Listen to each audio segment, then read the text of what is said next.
All right. Hello and welcome everyone to another edition of SAK Bak Traks, where we look at the glorified history of the SAK Comedy Lab and SAK Theater Company from 1977 through today and still continuing on. So thank you all for being here. My name is Dave Russell. I'm the president of the SAK Comedy Lab and also one of the founders of the SAK Comedy Lab. I am not one of the original founders of the SAK Theater Troupe. That goes back even another 5 years in my time. There are so many people involved in the rich history of the SAK Comedy Lab. We have to split this up into multiple episodes so we can get to see and talk with everybody. And still, we can't get everybody on the screen, but at least we can talk about them behind their back. So a couple of business things want to get out of the way before we get going. As you can see, we've got comments that come up throughout the broadcast. We want to encourage people. Find your comment stream. If you're on Facebook Live especially, send us some comments. Say hi, like Laura Clark just said to us, and let us know. We'll have some other engagement things going on throughout the show we'd like your help with. So also want to mention to everybody that this is this is what we're doing instead of having our theater open and our shows going on. So we do encourage people, if you have the opportunity, we ask that you would maybe donate to SAK. A lot of people are asking for donations and some people are donating, and that'd be great if you can, if you wouldn't mind donating. But we also even have a better idea for you. If you go to our page, SAK.com, you'll see kind of very prominent on that front page there, this little thing come up, and that's our donate and buy tickets page. It's a gift certificate, basically. We're asking you to buy a gift certificate in advance of your coming here to the SAK Comedy Lab. So as you can see, it looks like this. Our gift certificate is basically a ticket to the show. So you buy one gift certificate, that's one ticket. If you buy 4 tickets, you get 4 of these gift certificates to use at a future time. That will really help us keep the doors open and keep the rent being paid right now while we're still trying to figure out what's going on. I see Jay Hopkins says, did you get a haircut? I did. I did get a haircut. I got a socially distanced, safe haircut. And now I'm looking almost like Robin Pedretti over here. And I didn't raise any money to get this done. So thank you for noticing that, Jay. So once again, if you can buy tickets in advance, if you want to make a donation, there's both those buttons there. But there's also a lot of other things that you can do.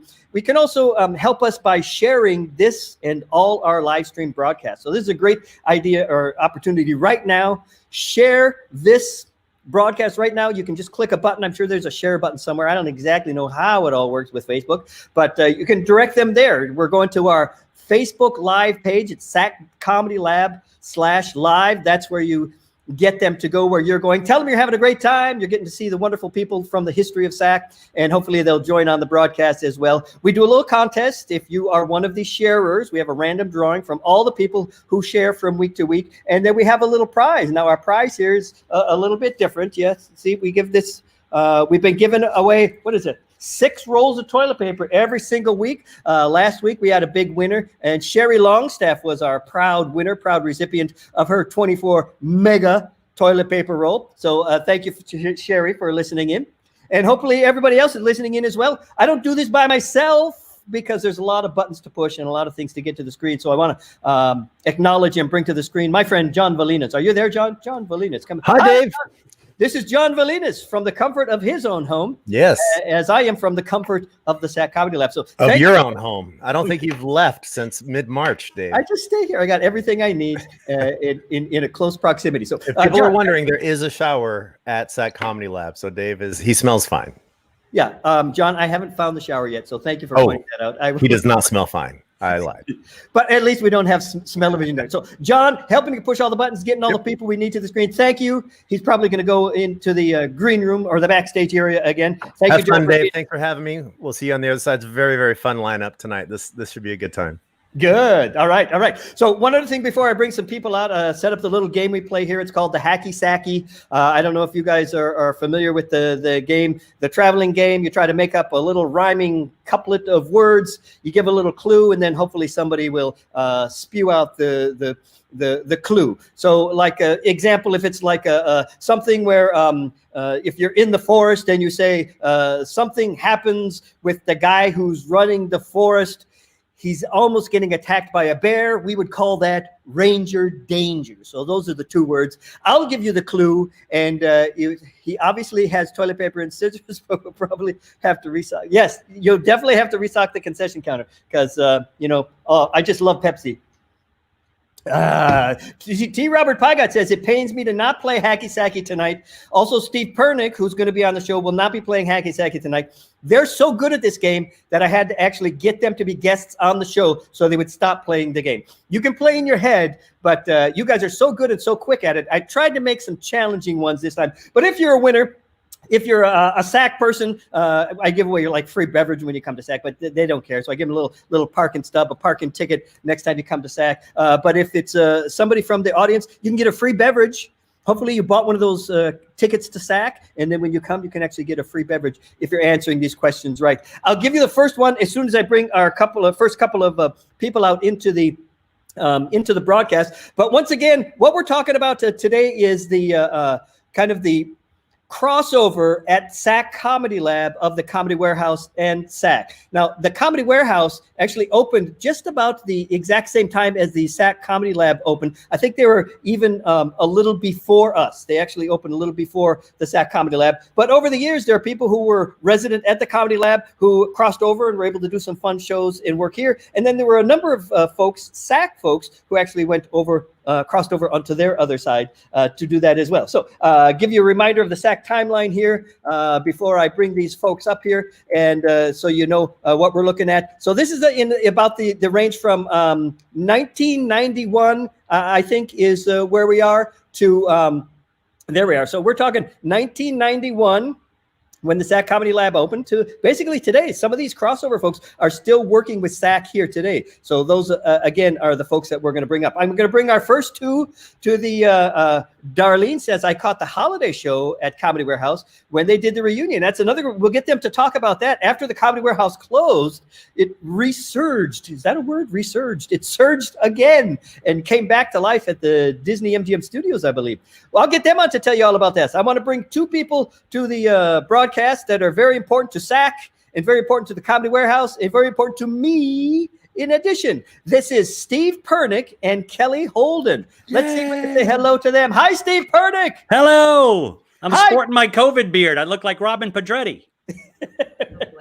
Yes, we got to check back in with her before. And Kelly Holden, she's on the screen. Hello. I'm also sporting a COVID beard.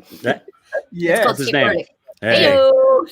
Now, Kelly, yours is much more like Robin Pedretti's COVID beard. So, thank you guys for being here. Of the many, I tried to count up, and I think I lost count, and I probably don't even have the count right. But there's probably over 16 of the Comedy Warehouse folks who have crossed over to work at the SAK Comedy Lab, and probably about a dozen or 13 or even as many from SAK who crossed over. But you guys have a great distinction for me and for SAK because not only were you Comedy Warehouse folks who crossed over to us, but then when we had the first exodus to California, and the honkies, house full of honkies, went out there, you guys had soon thereafter moved out yourself, and you had become our two main. We would use the subs sometimes, but you were like our regular subs, the two of you. So you guys worked with us with the house full of honkies quite a bit, and so we're very thankful for that.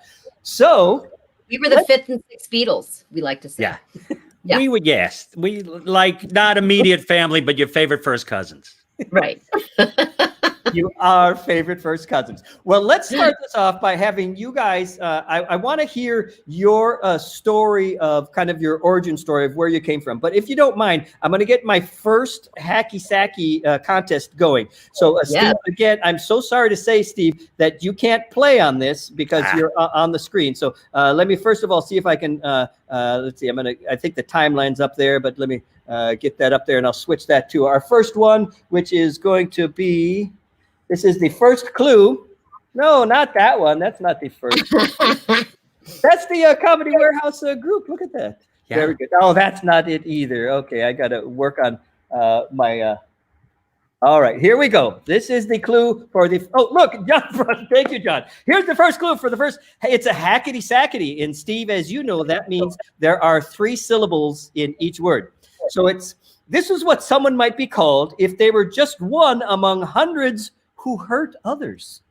just one among hundreds who hurt others. All right, so we'll let that ride while we're getting that to work. And Steve, why don't we start with you? Tell us how you came to be at the Comedy Warehouse. I was doing improv in New York City with a group called Unexpected Company.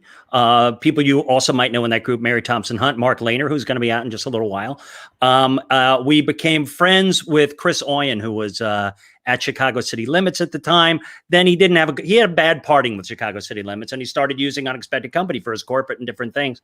And then when he became the director of the Comedy Warehouse, shortly after it opened, he's the one who kind of moved it from a sketch show to an improv show. And then he brought down some people that he knew and was comfortable with. And I was very, very, very fortunate that he brought me down to be part of his cast.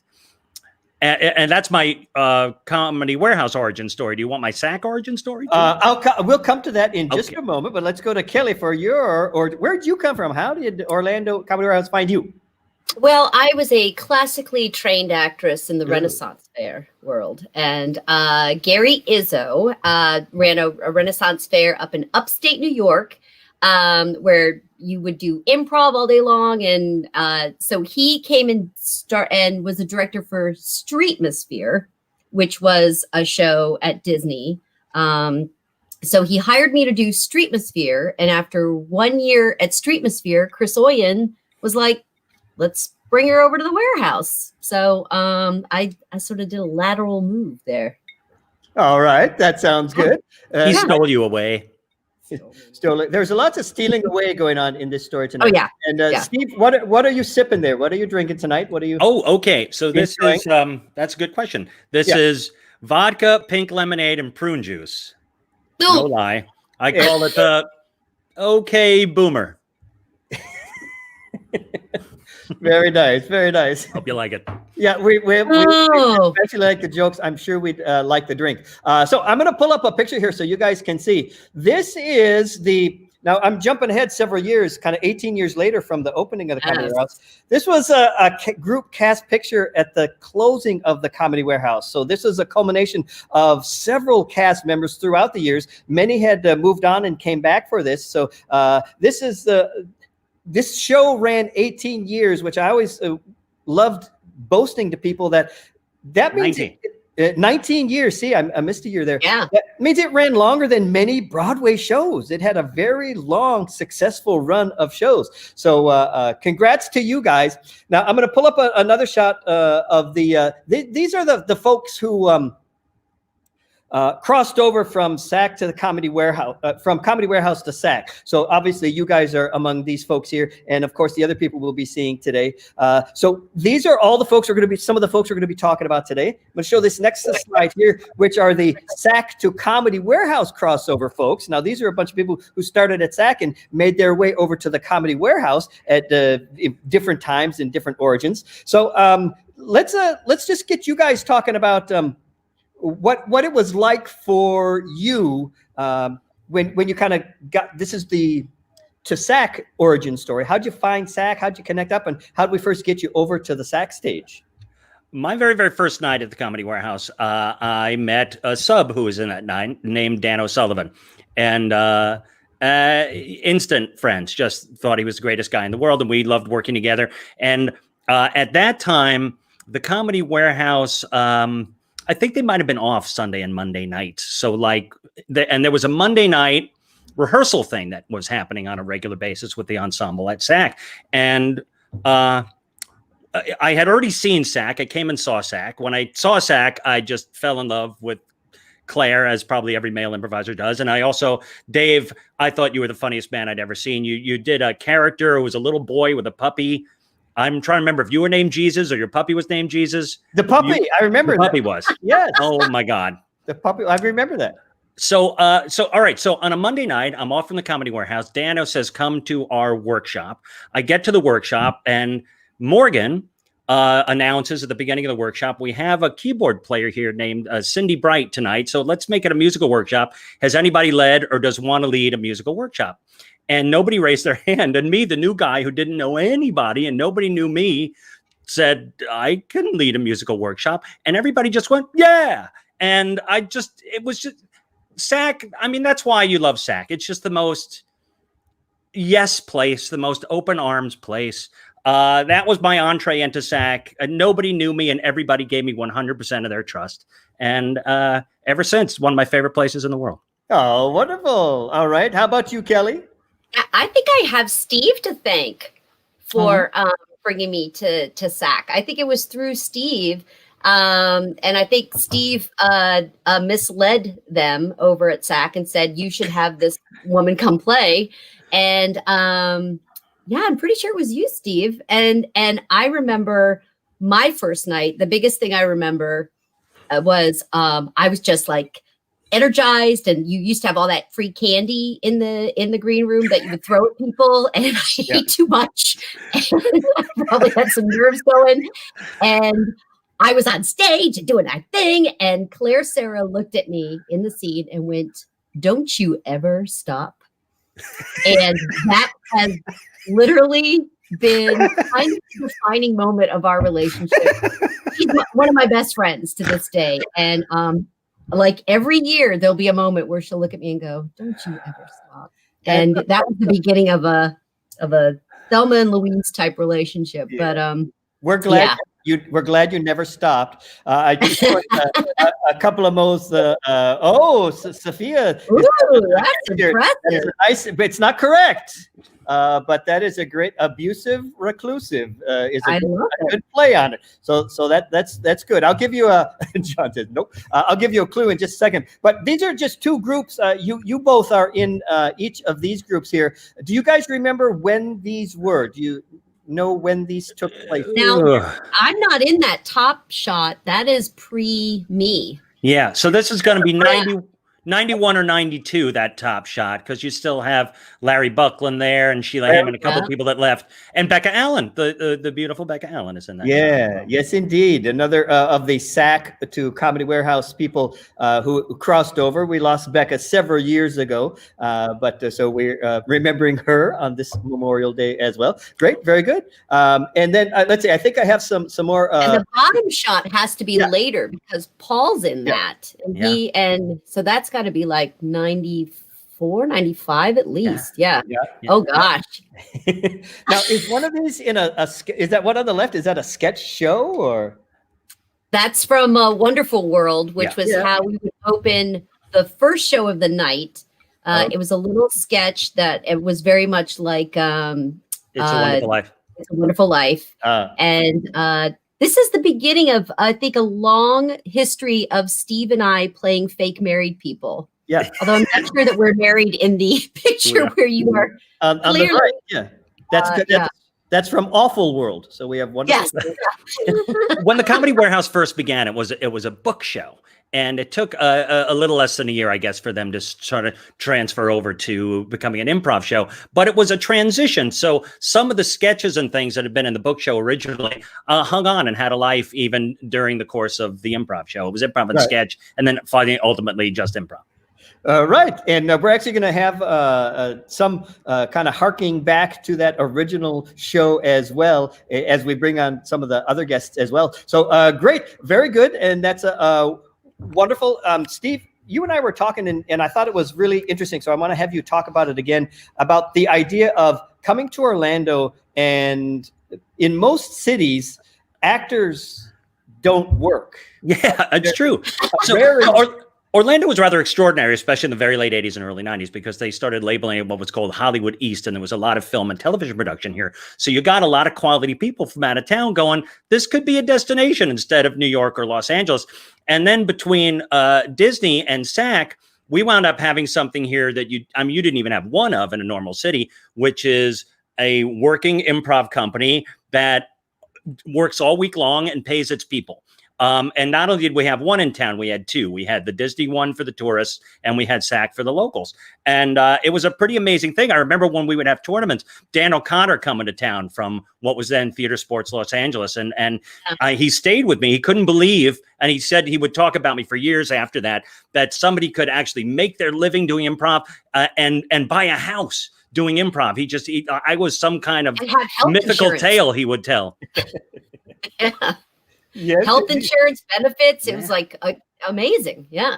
Yeah, and Yep. so there are some other cities. I mean, we kind of compete with the LAs, and like Seattle had a great improv community as well. But I really honestly don't think that there is matched anywhere in the world what we had here in Orlando for opportunities for working. Now, Disney was a little different because several people were able to do that full time, so they would get the benefits. And SAK was mostly people worked at one of the parks or other entertainment venues around town, and then they would come and do SAK at night as well. So great. All right. Well, I'm going to pull up a couple other people, and then I got to think of some clue because at least I got one. We're taking Steve and Robbie out of the mix. These hacky sackies, or this hackety sackety works really good. So that's right. It's the hackety sackety. So there's 3 syllables in each one. Yeah, that makes sense. All right. So I'm going to bring to the screen now to join you guys a couple of more folks. And if we can get John, will you please pull up for me Layden and Mark Lehner if they're in the house? Yay! Hey, everybody. Hello, Layden Sadecki. Hey, Dave. Hello, Mark Lehner. Hello there, Dave. Yes, I see we're giving some encouragement to Erica Kurtz without Steve and Robbie in the mix. Erica is a go-to. Erica, Terry Olson, and Steve Merritt also all do really well at this. So here's your clue. So in terms of one of these words, so just one among hundreds, you might think of this person as somehow someone is just referred to this. If they're kind of just they're just basically a number. They're really not a person. They're just basically a number. That's the type of person that might help you with a little clue for this. I see Mark Lehner starting to see his brain going. So we're started with all of these kind of with people's origin stories. So if I'm going to start with you, Layden, and I'm actually going to, I got to get something ready as we go into your origin story. But you actually were part of the first original sketch show at the Comedy Warehouse. Is that correct? Yes, that is correct. I auditioned in 1988 with that huge influx of actors that came in because they were hiring for Pleasure Island and the Disney MGM studios, and they hired us all at once. And they had this giant audition with a whole bunch of people, and I was one of 10 people that got hired in, along with Leonard Connor and Lisa Curtis. Yeah, I was going to actually mention with that. I think if we can pull up, I've got a picture here. This is Lisa Curtis and Leonard Connor were SAK folk who migrated over, reached over into the Comedy Warehouse. And so this is, that's our Leonard Connor, who's passed on as well. We miss him as well. So we remember Leonard Connor on the left, and then Lisa in the middle, and that's you, Layden, on the right. There you go. But yeah. I'm not sure if this, I have a little video of this, so I just want to see if this will play. This is like VHS 20 years ago, so we'll see if we can get this video to work here.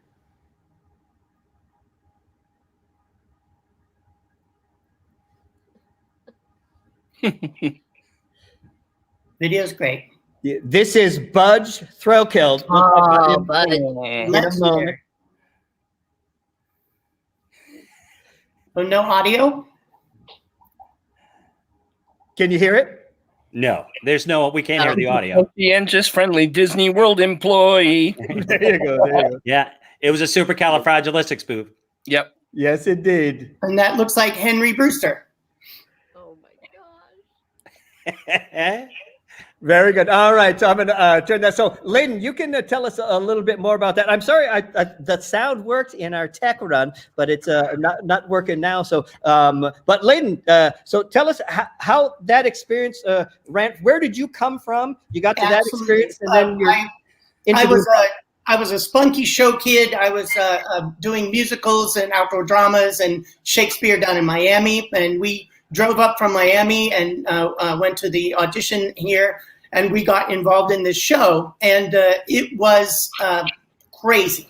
They wanted to have a comedy club, but they didn't want to do stand-up because they thought everybody could do stand-up. So they thought it would be a good idea to create a show that made fun of Disney, because if anybody else made fun of Disney, they would get sued. So that's where it all started. And we started every night. We would come up with the writers would have new sketches, and we would try them out. If they didn't work, we'd have to do another sketch the next day. And it was it was a lot of PTSD. A lot of us are still a little shell shocked from that. All right. Well, I'm going to bring up a little picture to help Mark give Mark a prompt here. So, Mark, this is you and the lovely blindfolded Mary Thompson Hunt. Yeah. Who is, one of the crossover people as well. So, Mark, let's start off with your origin story. How did SAK find you? Or how did Comedy Warehouse find you? And then how did SAK find you? So I was living in New York City, and I was working with Unexpected Company with Steve and Mary Thompson Hunt. And I did a couple of corporate things for Chris Owen, and I'd auditioned for Chicago City Limits, but didn't get into that. But I went to audition for Disney, and then I got a phone call that Disney wanted to hire me.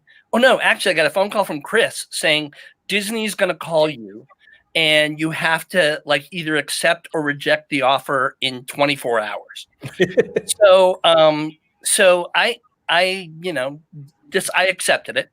And I came down, and it was really weird because the book show was still up when I came down. And then we were supposed to have 2 weeks off to actually it was supposed to be 4 weeks to create an improv show. And we had a stand-up that used to open up for the shows. There were a couple, Denny Zavit and Dan Riley. And what they did was, because Denny could do the 5 days, but Dan Riley wouldn't do the full shows on a Sunday and a Monday, they made us learn the old show in 4 days and put up the old show. And then that's why piece by piece, we had to replace the old show with the improv show. Awesome. All right. Nuts. It was absolutely nuts. That does sound nuts. I got a pic of you. This is actually on the SAK stage. This is you and Layden. And then is that Jim? Who's that? I think that's a SAK person there. But do you guys remember when this happened? It had to be. That was a brawl. That was a brawl. That's right. You guys were a brawl team. Wonderful. Yeah. So tell us now. We just want to hear from you two, Layden and Mark, in whatever order, how you came to perform at SAK. What was your entree onto the SAK stage? So for me, I went to see SAK. I can't remember what initially. I think I came to see a late show, and I met Claire. I never auditioned or anything, but I met Claire. And I can't remember if I'd already jumped into a show, but she was doing all the booking for SAK.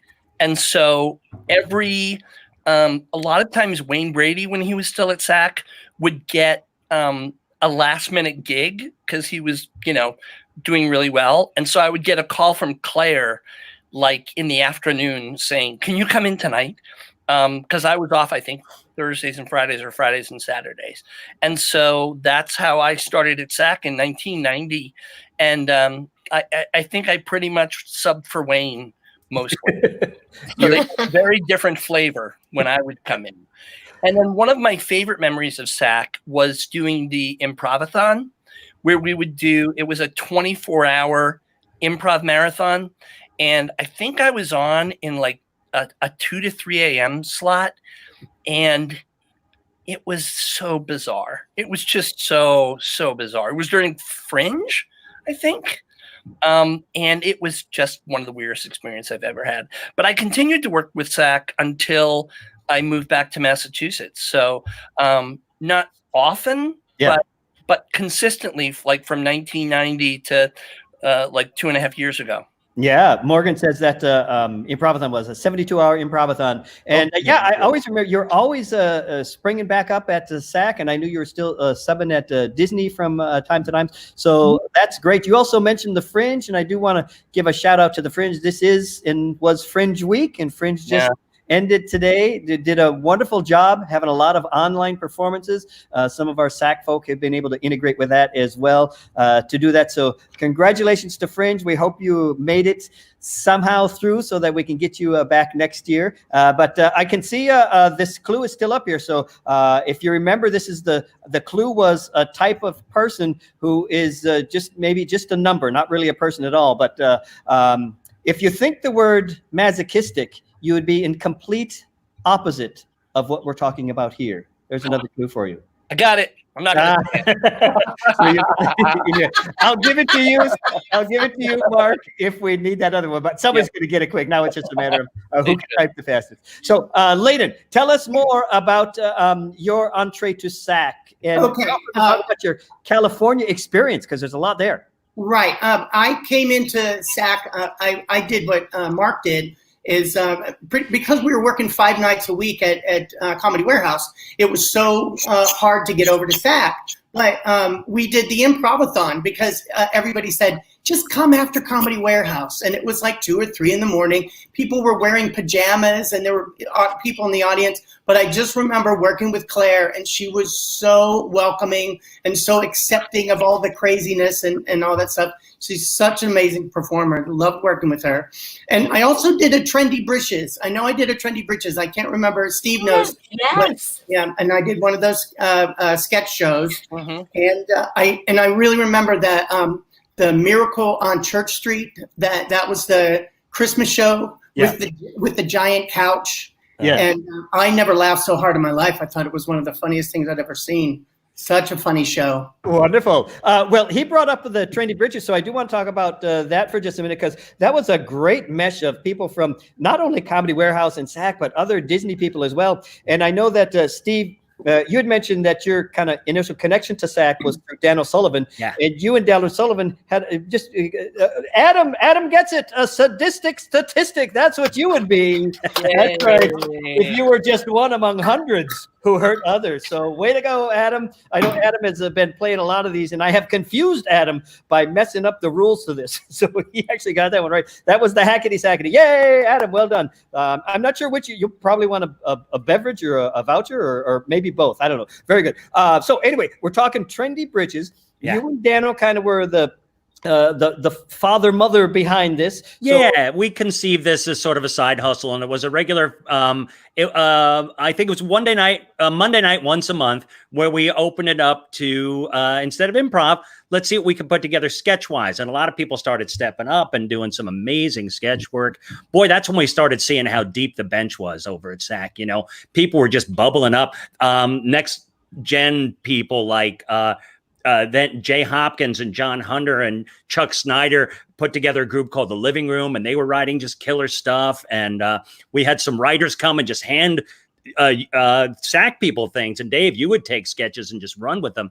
And that became a really, really fun thing. And then we wound up doing a best of at the Fringe one year. And that was actually a Fringe show. Wonderful. Yeah. And so of all the people that have worked at SAK crossover from Comedy Warehouse, you even reminded me today, it's like Philip Nolan, which wasn't, it's like, I hadn't remembered him working with the improv shows, but he did Trendy Bridges stuff. So it's like, yeah.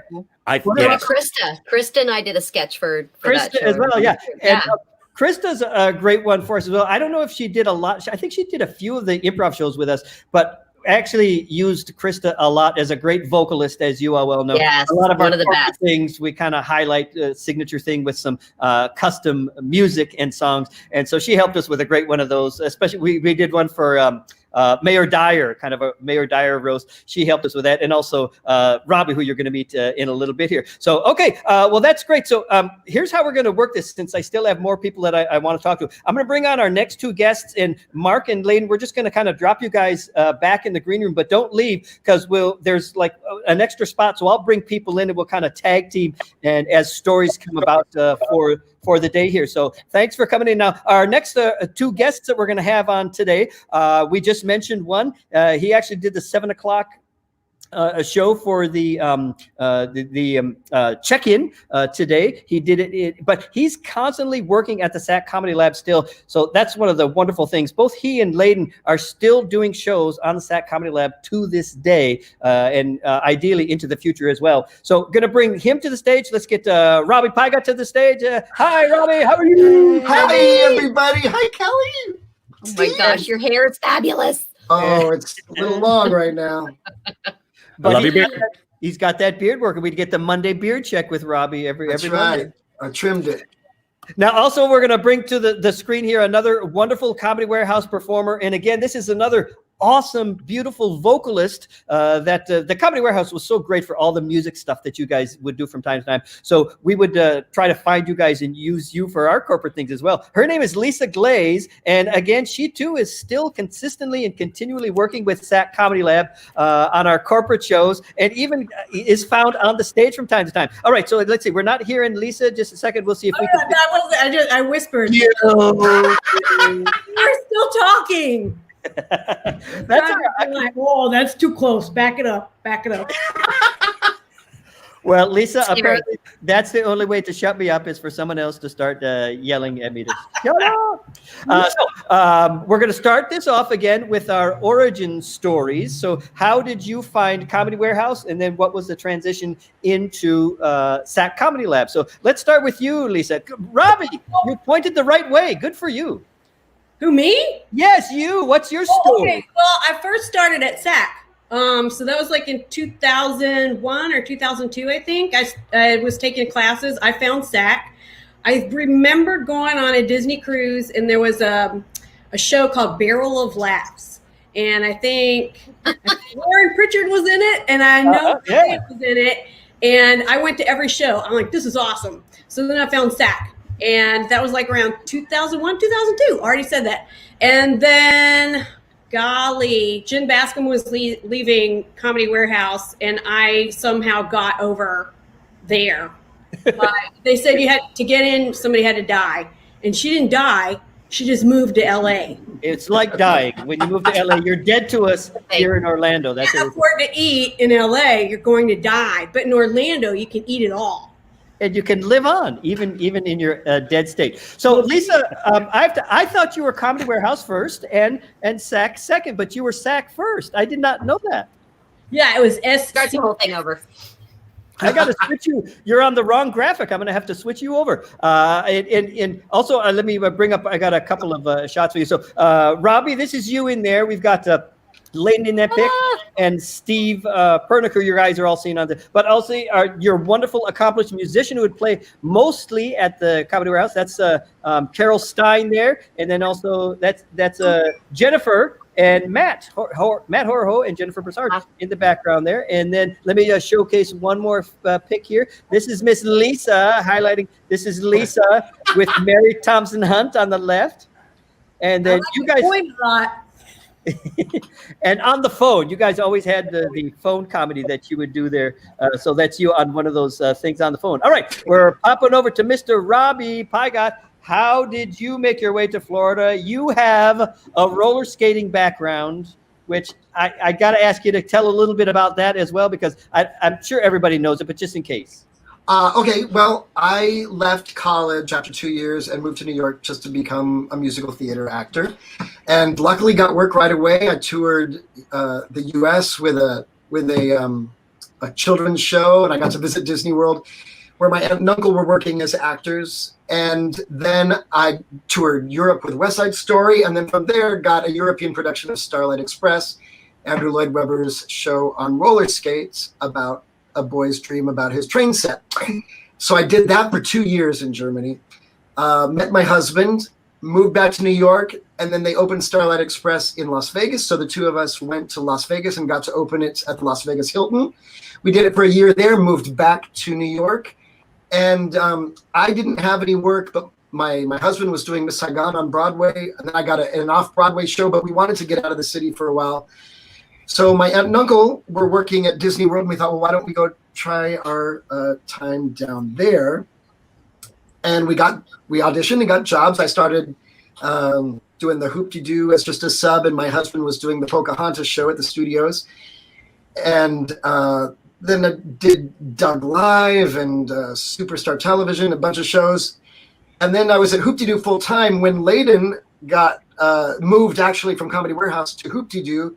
And we became closer friends, and I was already friends with Jennifer Broussard, and the two of them told me I needed to do the Comedy Warehouse. Yes. And I said that they were crazy. I'd never really improvised. I'd always been just a musical theater actor all my life. And they said, no, you can do it. They believed in me more than I did. And so we used to go there every week, and I'd watch Kelly and Steve and all of them. That original group, like 99, 2000, we were doing that. not original, but mid. And Yeah. I was so The old impressed. I people. thought they were so wonderful. Those old people. And Great, Robbie. Krista Great and story. Mary and Christine and everybody.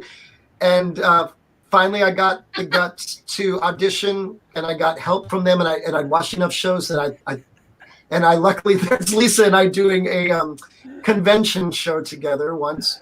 For who? I wonder. I don't think it was can't for figure it out. Coke, though. You know what it I was? think it's for wigs. I think it's for wigs. We were promoting. I think we were showing what was coming new at Disney World, weren't we? For that, I don't know. think it was like some sort of movie preview, but we couldn't do the movie. We could just be people out. Right. And they're like, get out. Yeah. Anyhow, I finally auditioned and was able to learn Comedy Warehouse, and finally was moved from Hoop-de-Doo to be Joy Anderson, and I got to be what they called the Fire Squad, where we were really the swings, the subs for both clubs. So our week consisted of doing a few days at one and a few days at the other, which was just the best of both worlds. Yeah. It's the best job I ever had, getting to be the most creative. I was so well supported by the people at the Comedy Warehouse when I was doubtful about my own capabilities there. They were all so wonderful and supportive. Lisa, John Telfer became some of my best friends, and to this day, it was just the best. Wonderful. Then, eventually, are you going to ask me about moving to SAK then? Yeah, I am, but I'm going to do a little segue here. So hold that thought, Okay. and you'll tell your SAK origin story. But I'm just going to set up the next. It's a hackety sackety. Again, this one is actually a hackety sackety backety. This one has 3 words, all 3-syllable words that actually rhyme with each other. So, John, if you got that one, that's the number 2. So this would be a stage-worthy, really into it, huffer puffer. A stage-worthy, really into it, huffer puffer. It's a hackety sackety, 3-syllable words right next to each other. We'll see. Let that one go a little bit, and let's get back with Robbie to tell us how you found SAK or SAK found you. Well, I had seen SAK at Fringes over years at shows, and seen their shows, and I just always loved improvisational comedy. I hate saying improv. I don't know why. I feel like I'm shortchanging it. But I was never a part of it, and I felt, in my mind, it all seemed like such a tight family and hard to get in. And eventually the Comedy Warehouse closed, and I had no outlet. And they would bring it back, as you said earlier, Dave, for the holidays. We would do, and the cast was so happy to get back together and do it. And we would do the Comedy Warehouse holiday special.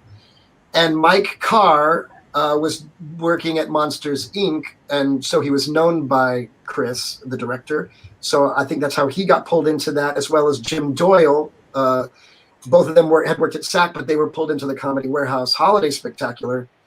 And through working with Mike there, he ended up asking me, why aren't you playing at SAK? And I said, I don't know, can I? And he said, yes, please. And I just so graciously was asked to be a part of it, and I love it. I'm so thankful it's part of my life now.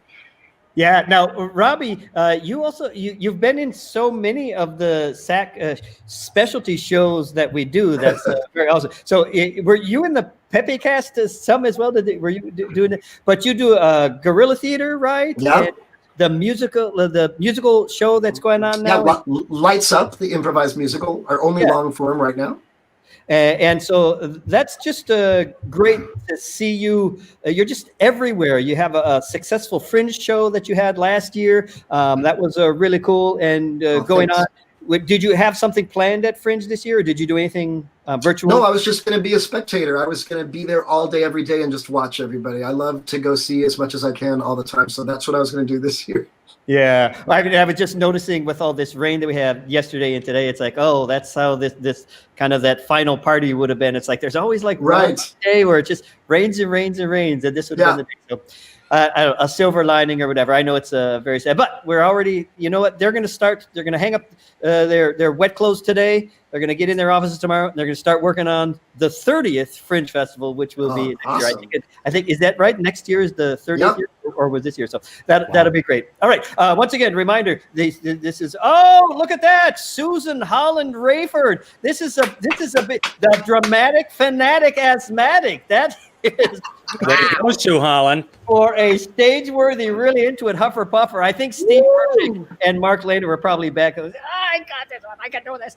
So that's great. And this is our first person who's not actually a SAK person. So no voucher for you. You probably don't want this voucher. So we got a free beverage card for you, Sue. And I'll get in touch with you afterwards, and we'll figure out how to get you that. So very well. Yay! Nice job. Sue Holland is a great old Comedy Warehouse fan, and she used to write for the Disney blogs and things like that too. And we've known Sue forever. So yay! I'm glad you're watching, Sue. Congrats. I probably know her as well. Yay! And now she's a wiener as well. Let's bring get Mark back up here for just a second, if we can. And now I'm going to kind of piggyback between Mark and Layden since we got the room. But I also want to bring up a picture here to talk about this next one. And Mark, I think you're not. So Mark, you're in this picture here. I think it looks like Mark and Robbie. Is that right on the left? Yep. Is that you, Robbie? Yeah. And then over on the right, this is Robbie and who Lisa. Is that Lisa? I Yes. thought it was Lisa. And Definitely Lisa. the many faces of Lisa. And then down below, that one down below, we see Mary Thompson Hunt, Robbie Pygott, Lisa Glaze, and the wonderful David Charles. So David Charles was a great kind of new era of crossovers because David Charles works at the Rollins College. He's in the theater department at Rollins College. I can't remember if he was actually leading the theater department at this time, but he took a year sabbatical. And what did he do on his year sabbatical? He got a full-time job at the Comedy Warehouse. So he was working full-time, and then he was still doing stuff at SAK. So I know we talked a little bit about this before for those of you who have or did work there, full-time from time to time. How did you do that, working full-time and then still finding to come to SAK and doing all the other things that you guys do in town? Steve, you have a thought? Well, yeah, all right. So, I mean, for me, it was very, very hard in the beginning because, like I said, in the very beginning, I think we were only off on Sundays and Mondays, so I could come to things like the workshop. So it took a while until we got to be a 7-day-a-week concern over at the Comedy Warehouse. And then I wound up having Thursdays and Fridays off. And generally, I was there was a stretch there where I was doing Friday shows on a fairly regular basis. It was really, really fun. And also then I had to take time off to do it, but I got to do a lot of the SAK book shows too. I was in Fun with Science and I was in Las Vegas Hospital. Yeah. So that was great fun too. Yes, indeed. I have pictures of all of you in various things that I wasn't able to get even more pictures, but it's so wonderful. I asked you guys to send me some, and then I was compiling some from other places. It's just so great, all the memories that just come flooding back when you see all those memories through pictures come back. So how about Kelly? Now, you were, did you have a full-time time at the warehouse? I was full-time at Comedy Warehouse, but I think I had days. At one point, I ended up with one weekend night off. So I would spend it with you lovely people. And then I also did a bunch of corporate things with you guys too. So corporate was easier because it was daytime. But I feel like I might have been lucky enough to have Saturday, Sundays off at one point.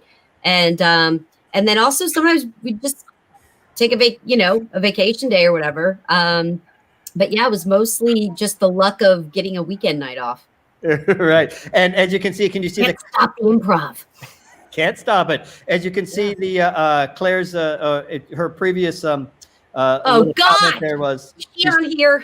She never stops, and she also loves your beard, your quarantine beard. Let's pop down to Mark. Now, during your full time, were you?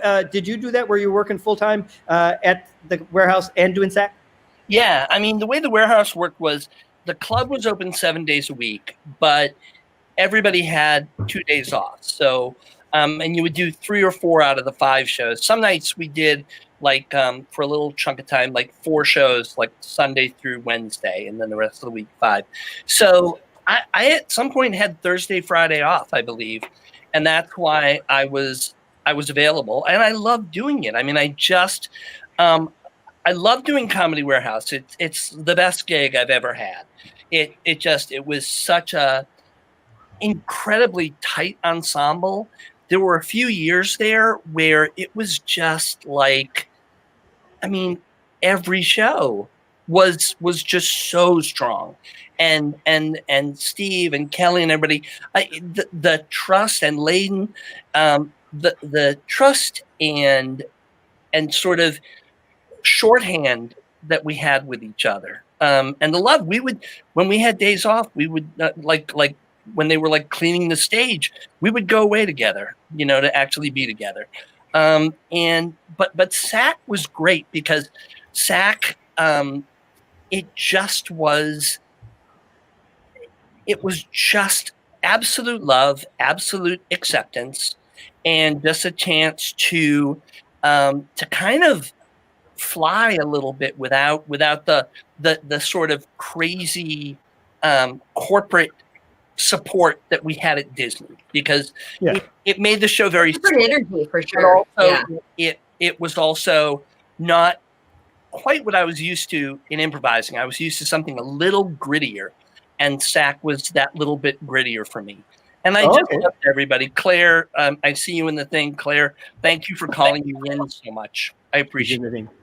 All right, Lisa, how about you? Did you have that experience? I mean, towards the time that you're working full time there, is that me? I don't know. I thought it was somebody doing pig noises. I'm really offended. It's either that or the devil.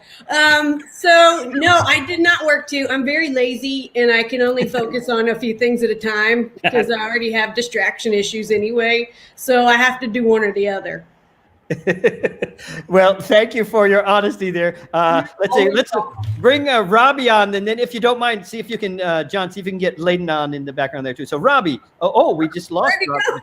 Robbie back. Hi, Robbie. So tell us, how about you, Robbie? Now, do you have a full time at the park somewhere now? Yeah, I'm furloughed, of course, as we all are now, but I'm at Finding Nemo the musical, which is where I've been ever since the island closed. I've been Marlin in Finding Nemo the musical, and also the role of Gil. But now that I've been at Disney for so many years, I've scheduled it so I have seniority, so I'm allowed to pick my days off. And I've made it Friday, Saturday specifically so I can do outside theater and be available either to do a show at Orlando Shakes or at Free Fall out in St. Pete, or for the shows at SAK. So even if I have a late shift at Disney, I can either come later or I will work. It's my 6th and 7th day at SAK. I do not mind performing 7 days a week. It makes me happy. Wow. Well, the people who are seeing you are very happy that you do. I'm still amazed. It's like even going out to St. Pete and doing shows. It's like, how do they do it? Mr. Layden, how about you? Ooh, yes. I'm so excited. I get to say stuff. I remember when it was, again, it's another example of how SAK was so welcoming to us.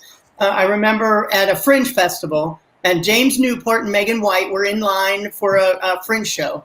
And I started talking to them, as you do with when you're waiting in line for a Fringe show. And they said, what are you doing? What's going on? Come and play with us. And after all these years, finally I was like, okay, absolutely. So at the time I was working at Streetmosphere. And so I actually had my evenings free. So that's when I started working at SAK a lot more. And I loved it. Always joyful and having so much fun and laughing all the time. I remember working with Brendan Jennings. It was the first time I ever did a speak in one voice. We both had to speak in one voice, and I giggled so hard through the entire thing. And I remember Dave was on the stage and just shaking his head, going, "Oh my gosh!" And I loved it. Never me. I would never do that. And say, as a guy who, I worked at the Comedy Warehouse, so I couldn't be in SAK shows all the time at night. I would make the day hang. You would remember those years at the Church Street building where there were offices on the second floor, and I would just come and hang out with everybody in the offices and help write stuff and go for lunch to Athena and just have a ball playing ping pong and just make the day hang. So that was really fun too. Yes, indeed. All right. Well, in our time left, if you guys are game, I want to hear, and I'm sure everybody wants to hear, we want to hear stories like oh my God stories. So tell us the fun stories that are fun to hear. Nothing, we don't want to hurt anybody's feelings or anything, but what kinds of things? This can be on the Disney side at Comedy Warehouse, or it could be at SAK. But we want to have some fun and get some. We want to get some of that gritty dirt out on here. So, Steve, did you have a thought there? You want to I'll give one for you, and it involves some people that aren't here on this thing, unfortunately. But for a very, very short time, James Newport, a wonderful SAK staple, was sub at the Comedy Warehouse. And at the time, we used to do, quite often, we do a sketch called Jeopardy or Schmeppardy at the time. We weren't allowed to use the word Jeopardy, where we would play improv Jeopardy. And we'd always come out with pun names based on our characters. So you're a funeral director. Hi, I'm Phil Maldehyde. That kind of a thing. Jen Brassard was a wonderful improviser, but could never do the pun name thing, and it would drive us nuts. So she would be given, you're a plumber. Okay, what's your name? Poopy Stinky. It just wasn't a thing. And it would drive us crazy. So one time we're out on stage and she had a non-pun name, and next they got to James Newport, who was playing a truck driver. And after her non-pun name, they looked at James. What's your name? Drives a truck is what I do. I remember that. Oh, God. One of my favorite brilliant moments from James Newport. Thank you, James. We love you for that one. Thank you, James. I'm sure he's in the audience listening. All right, just to kind of wave your hand so I know who we can go to next for another fun story. Miss Kelly, yes. That makes me think of one about Jonathan Mangum when he came over to the warehouse. And I think it was his first night. I think we're your voice is that just me or John Valinas? Give me a nod here so we see if we can. I think we might need to. Let's do this, Kelly. Would you just go out and come back in, and it might be refined. Just go out and we'll get you back in and find out. So somebody else, wave your hand. Who else has a Mark? It's your turn. Can we hear you? So I see that Claire said tell the Budge story, and there's a lot of Budge stories. Which? He was amazing. So, which Budge? Yeah.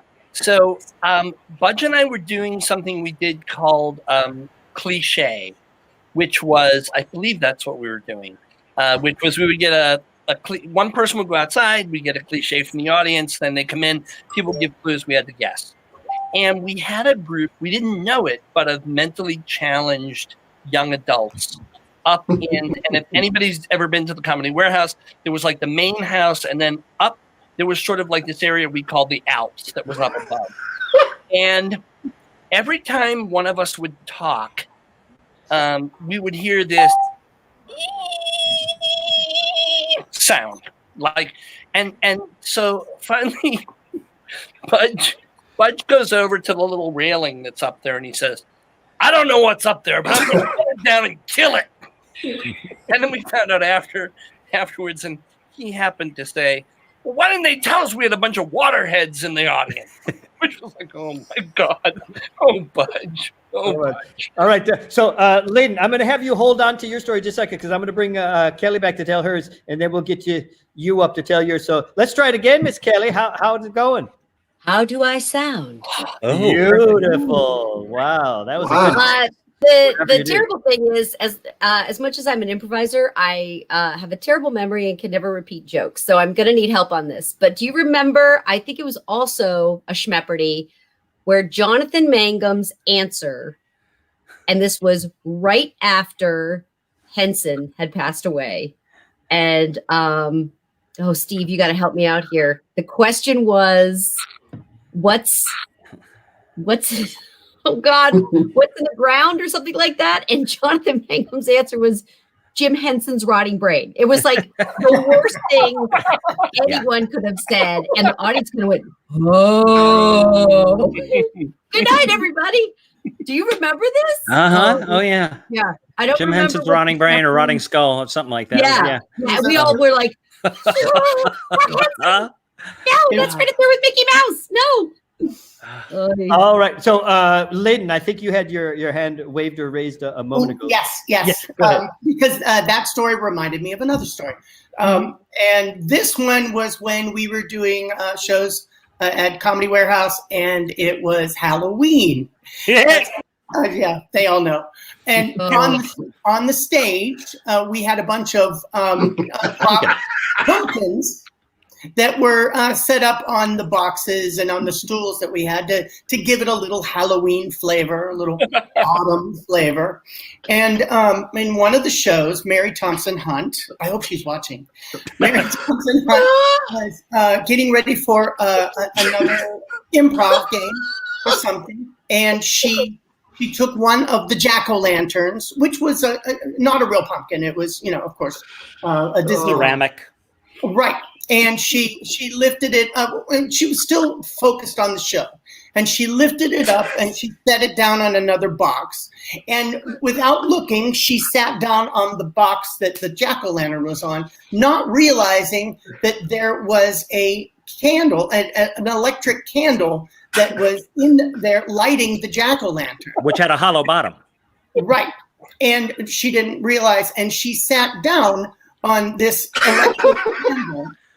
And her eyes got so big, and I was noticing this and no one else did, and her eyes got so big, and afterwards I told Mary, I've seen that look before.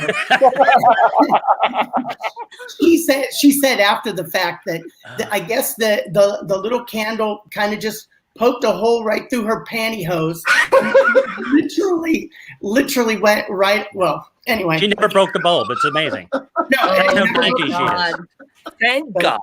Did not break the bulb. Wow. But Mary, I've seen that look before. Oh my Oh. God. Well, I see someone in the comments, Josh Flom had put into the comments there a question for us. He says, if you don't tell the story of Budge sniffing the stool, this was not worth it. I don't know what that means. Does anybody know what that means? Yeah, I think I remember, and I think it was that. Is it worth telling? Well, this may be more off color than my last one. Uh-oh. We had a very attractive woman came up and That's kind of all you need to say. I know. All right, I think we're going to kind of wrap things up. That's all you need to know. I'm going to call Josh afterwards and see if he can tell me all about it. Boy, oh boy, that was an hour that went so quick. Thank you guys for being here. This is episode 7, and I think we have to keep going on. Even these episodes that we do about Comedy Warehouse and SAK crossover, it seems like there could be another episode about this, another couple episodes. So who knows, as things keep going, even after we're all back and things are running and rolling again, maybe we'll continue to do episodes because it's so fun to see you guys, hear the stories, and have other people be able to see you for memories. First of all, just seeing you on the screen, so many people go, oh, Stevie P! They get so excited just with the people are here. As you can see, John is showing you the things that are coming the rest of the week here. Nightly check-ins are every Monday at 7 p.m. I understand on Tuesdays, it's Martes con Jose. On Wednesdays, Wisdom with Walden. That's Brett Walden from the theater here. Isolation Happy Hour with Rob Ward every Thursday. Fridays, it's going to be Doodle for Dollars. Some of our great artist folks who work at SAK are going to be doodling live, and you can bid on those as a way to raise money again. And then Sip and Sag with Robin Pedretti. Shaved her head a couple of weeks ago on her 50th birthday. Wow. And then Bracket Brothers, I don't even know what that is, Sunday at 7 p.m., so we'll have to get some more information on that. And I understand, Robbie, you are again going to have the Monday night check-in spot. Is that correct? Yes, I'll be here next Monday. Next Monday as well for the 7 o'clock check-in. Very good. All right. Well, also gonna just say goodbye as you guys say goodbye to people. We're also gonna bring Lisa back on to say goodbye. But I especially want to thank my friends Steve and Kelly for hanging in the whole time there. So bye-bye to all of you guys, and we'll see you around. Thanks for being here. Thanks for doing this. Yes. So bye, Lisa. Yes. Good night. It's like the last show at the Comedy Warehouse. Bye.